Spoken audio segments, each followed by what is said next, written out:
Chapter 1: 10 Principles of Economics. In this chapter, these are the questions we seek answers to. What kinds of questions does economics address? What are the principles of how people make decisions? What are the principles of how people interact? What are the principles of how the economy as a whole works? Resources are scarce, and scarcity is defined as the limited nature of society's resources. And that means society has limited resources and cannot produce all the goods and services people wish to have. And so economics is defined as the study of how society manages its scarce resources. And so economists study things like how people decide how much they work, what they buy, how much they save, and how they invest their savings, how farms decide how much to produce and how many workers to hire, how society decides how to divide its resources between national defense, consumer goods, protecting the environment, and other needs. The first four principles deals with how people make decisions, and these are: Principle 1, people face trade-offs. Principle 2, the cost of something is what you give up to get it. Principle 3, rational people think at the margin. Principle 4, people respond to incentives. Let's take them one by one. Principle 1, people face trade-offs. To get something that we like, we have to give up something else that we also like. Going to a party the night before an exam means there is less time for studying. Not a good idea. Having more money to buy stuff, that means working longer hours. There is less time for leisure.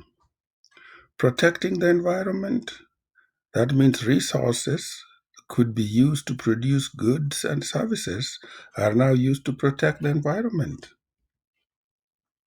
Example 1, society faces trade-offs.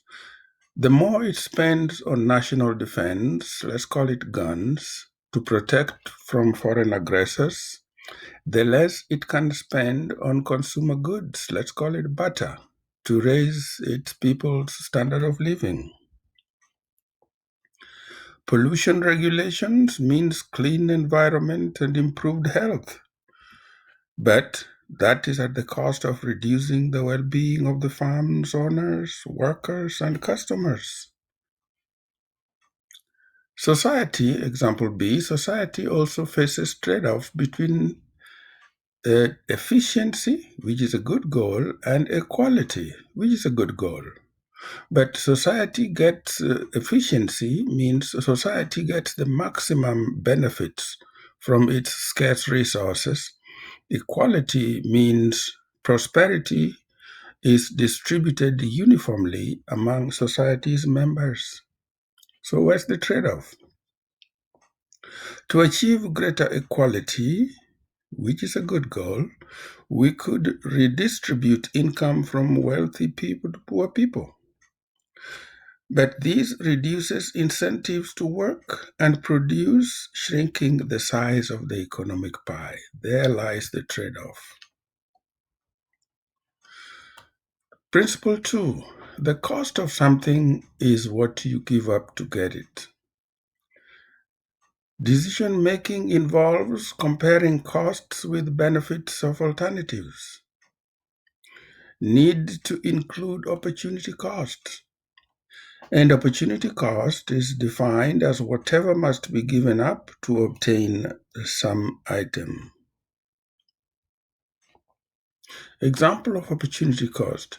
What is the opportunity cost of going to college for 1 year? Tuition and books and fees. that you must pay. We will not include room and board because even if you don't go to college, you will still need room and board. But we have to include foregone earnings. When you're at school, you're not at work making money. What is the opportunity cost of going to the movies? The price of the movie ticket, yes, and plus the value of the time you spend at the theater. Principle 3. Rational people think at the margin. Rationality means systematically and purposefully systematically and purposefully do the best they can to achieve their objectives given the available opportunities. People make decisions by evaluating costs and benefits of marginal changes. And marginal changes are small incremental adjustments to a plan of action. Active learning 1, thinking at the margin. As the manager of the local Save-A-Lot, you are thinking of hiring one more cashier that would increase sales revenues by $400 per week. The new cashier would earn $300 per week. Should you hire the new cashier? Why? Number B, you buy $12 a month. You pay $12 a month for access to Netflix, regardless of how many movies or TV shows you watch in a month. Should you watch one movie or episode? Why? Example answers. Manager at the local Save-A-Lot. The marginal benefits of hiring one more cashier, sales would increase by $400 per week. The marginal cost of hiring one more cashier, the new cashier would earn $300 per week. What's the decision? Because the marginal benefit exceeds marginal cost, the manager should hire the cashier. Number B, Netflix. Marginal benefit of watching one more movie, the enjoyment you get from watching the movie. The marginal cost, monetary cost, which is zero, you're paying $12 a month, opportunity cost of time. Decision, if the marginal benefits exceed the marginal cost, watch the movie. Principle 4. People respond to incentives. An incentive is something that induces a person to act. Incentive can have unintended consequences. So people respond to incentives because rational people make decisions by comparing costs and benefits. An increase in the price of donuts, that means consumers buy fewer donuts, but sellers produce more donuts. Example 3. The government increases the gasoline tax by $1 per gallon. How do consumers respond? Drive less or use more fuel efficient cars, carpool, use public transportation, move closer to work. How do businesses respond? Think about it. Active learning 2, applying the principle. You are selling your black 1967 Chevy Impala. You have already spent $2,000 on repairs. At the last minute, the transmission dies. You can pay $1,400 to have it repaired or sell the car as is.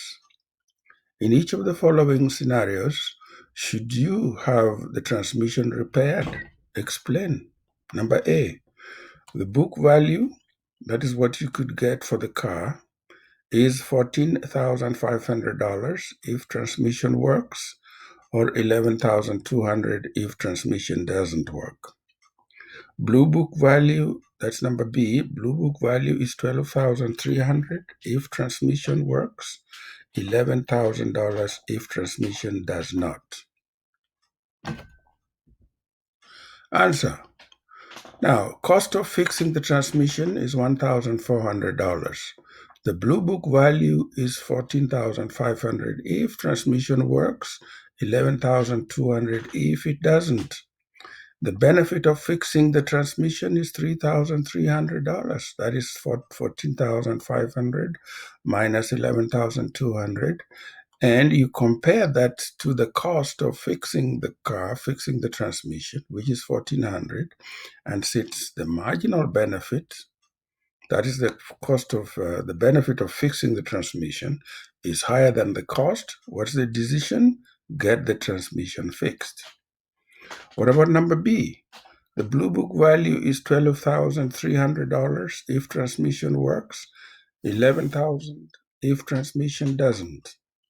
So what's the benefit of fixing the transmission? 12,300 minus 11,000, and that is 1,300. Since the benefit is less than the cost, it costs 1,400 to fix it, do not fix the car, sell it as is. The next three principles deal with how people interact. Principle 5, trade can make everyone better off. Principle 6, markets are usually a good way to organize economic activity. Principle 7, governments can sometimes improve market outcomes. Let's take them one by one. Principle 5, trade can make everyone better off. People benefit from trade. That means people can buy a greater variety of goods and services at lower cost. Countries also benefit from trade. Trade allows countries to specialize in what they do best, and the citizens enjoy a greater variety of goods and services. Principle number 6. Markets are usually a good way to organize economic activity. Market is a group of buyers and sellers, and it need not be a single location. As long as there is a network of communication that can link buyers and sellers, a market has existed.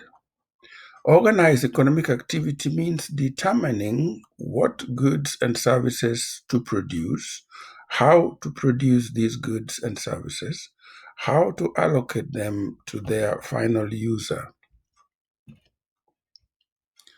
Market economy allocates resources through the decentralized decisions of many firms and households as they interact in markets.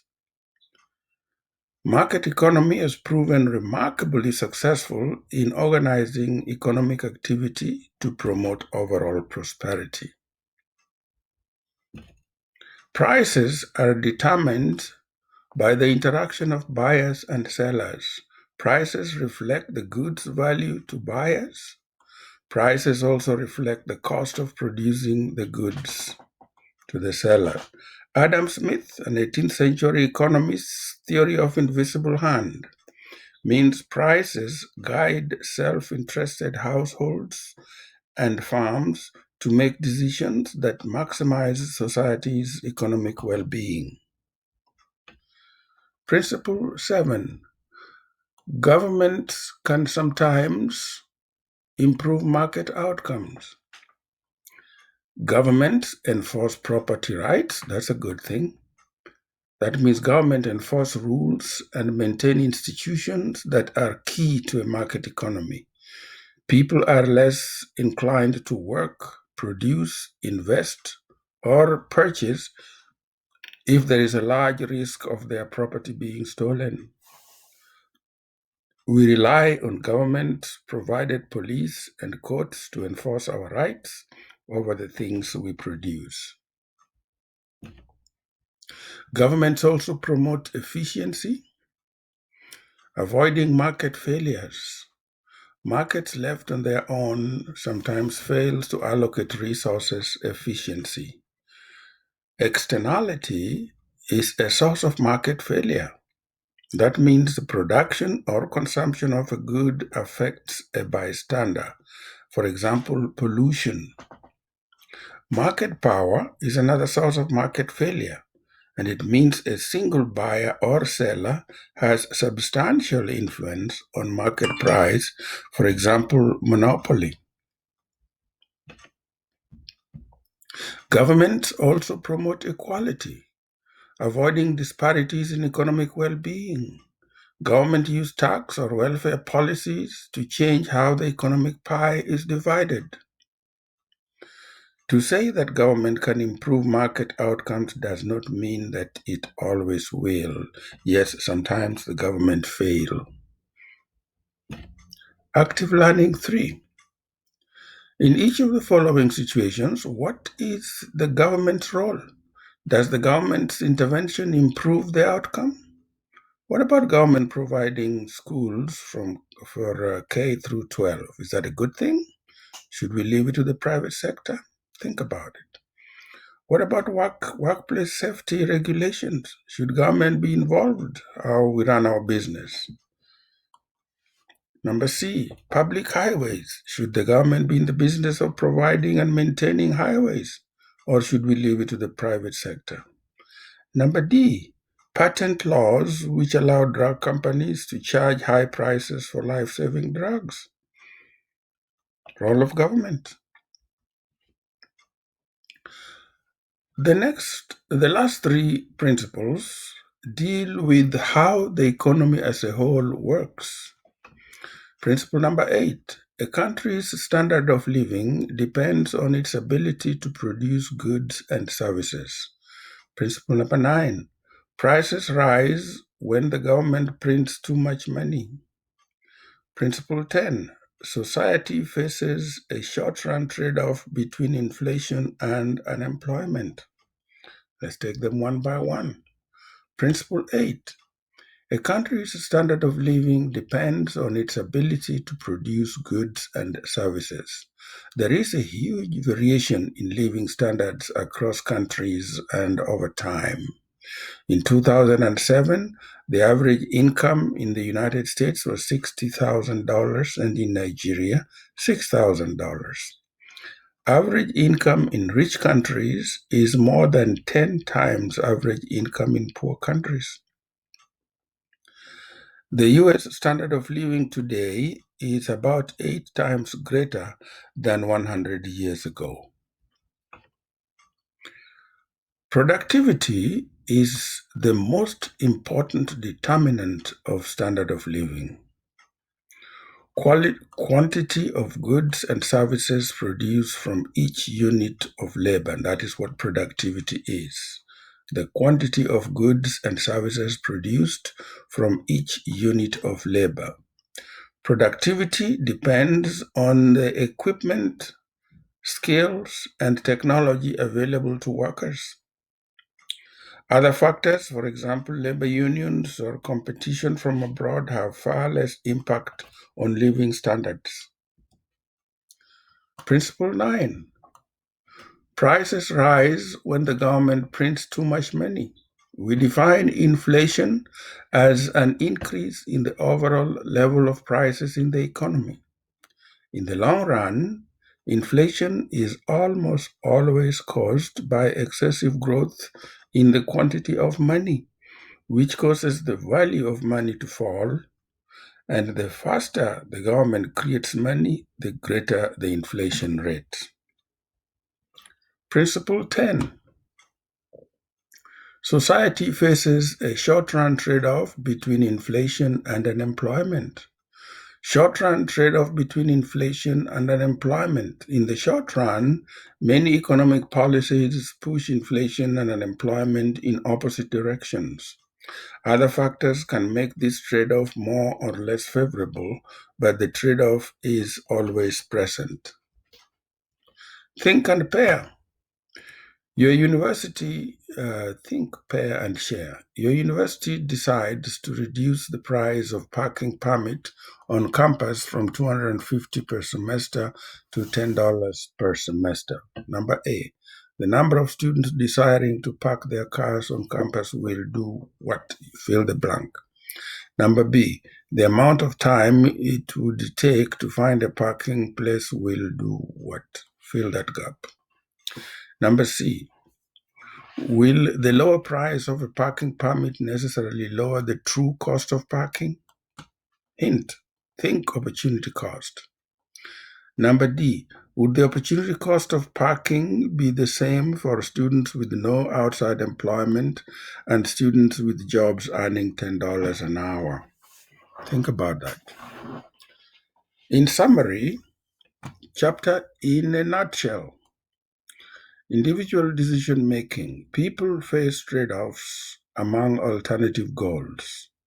The cost of any action is measured in terms of foregone opportunities. Rational people make decisions by comparing marginal costs and marginal benefits. People change their behavior in response to the incentives they face. Interactions among people. Trade and interdependence can be mutually beneficial. Markets are usually a good way of coordinating economic activity among people. Governments can potentially improve market outcomes by remedying a market failure or by promoting greater economic equality. The economy as a whole. Productivity is the ultimate source of living standards. Growth in the quantity of money is the ultimate source of inflation. Society faces a short run trade off between inflation and unemployment.